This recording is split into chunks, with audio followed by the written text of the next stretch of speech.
Sickle cell रोग से होने वाले प्रभावों को पहचानते हुए मैं शपथ लेता हूँ मैं इस रोग के कारणों एवं लक्षणों और इससे लक्षणों बारे में स्वयं को दूसरों मैं नवजात शिशु जांच और अनुवांशिक परामर्श का करूंगा और प्रचार करूंगा। सिकल सेल रोग के निरंतर प्रयास की आवश्यकता है। आंदोलन का हिस्सा बनने के लिए प्रतिबद्ध हूँ।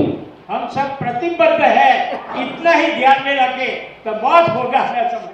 एमवाय अस्पताल में राज्यपाल मंगू भाई पटेल ने किया सिकल सेल एनीमिया सेंटर का शुभारंभ। सिकल सेल के मरीजों के लिए ये सेंटर होगा बड़ी सौगात। केंद्र और राज्य सरकार के संयुक्त प्रयास और सहयोग से हुई शुरुआत। राज्यपाल मंगू भाई पटेल ने सेंटर के शुभारंभ से पहले सभी को शपथ भी दिलाई।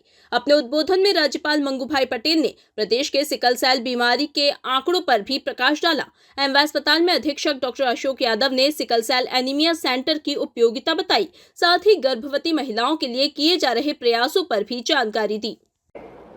ट्रेड है, मैं अभी ज्यादा नहीं बोलूंगा, मगर अभी जो राज्य सरकार ने जो बताया, डॉक्टर रूबी ने जो बताया ना कि अभी तक हमारे मध्य प्रदेश में जांच हो गई, लेटेस्ट में 26 तारीख का अंक बोलूं तो 1,03,00,000 से ज्यादा की जांच हो गई और 1,00,000 से 97,000 यानी 2 लाख तक उसमें से ट्रेड निकले हैं, वाहक निकले हैं और डिसीज है, और डिसीज 28,148 जितने हैं, यानी 2 लाख से भी 2.25 लाख जितने हो गए।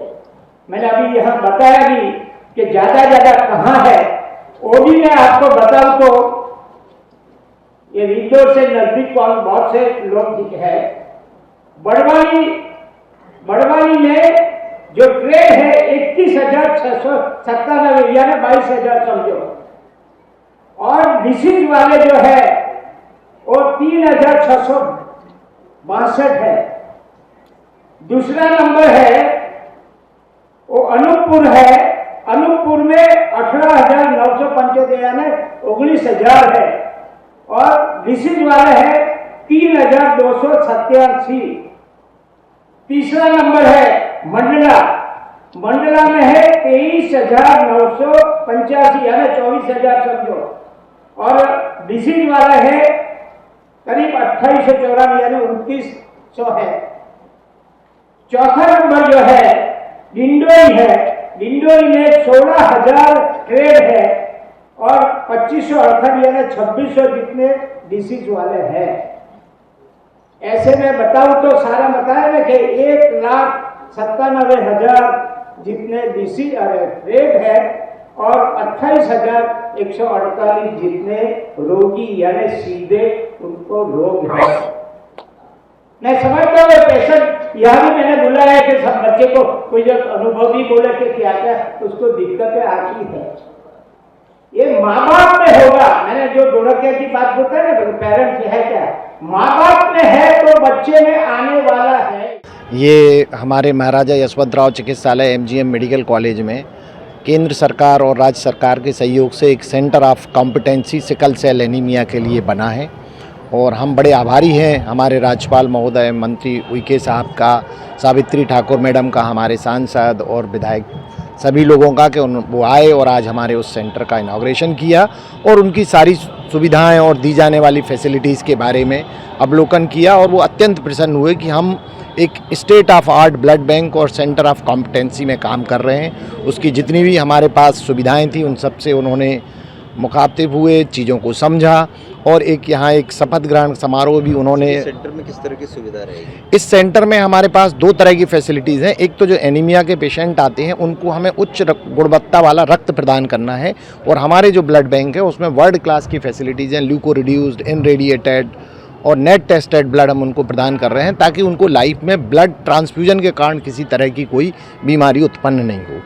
और दूसरा हम काम कर रहे हैं कोरियोनिक विलाई सैम्पलिंग का, जो हायर लेवल के सेंटर्स में होते हैं कि जो प्रेग्नेंट वुमेन है उनमें जो बच्चा है कैरियर का वो किसी भी तरह से सिकल सेल वाला डिलीवर्ड ना हो, क्योंकि प्रधानमंत्री का जो सपना है 2047 तक सिकल सेल का उन्मूलन वो तभी संभव है जब एक तरफ हम प्रिवेंशन करेंगे और एक तरफ ट्रीटमेंट देंगे, और ये हायर लेवल के सेंटर पे ही ये सारी सुविधाएं संभव हैं। और माननीय राज्यपाल महोदय ने भी और बहुत सारी मशीनें और वो दिलाने का हमने अनुरोध किया है और हम आशा करते हैं कि ये सेंटर हमारा दिन रात प्रगति करेगा।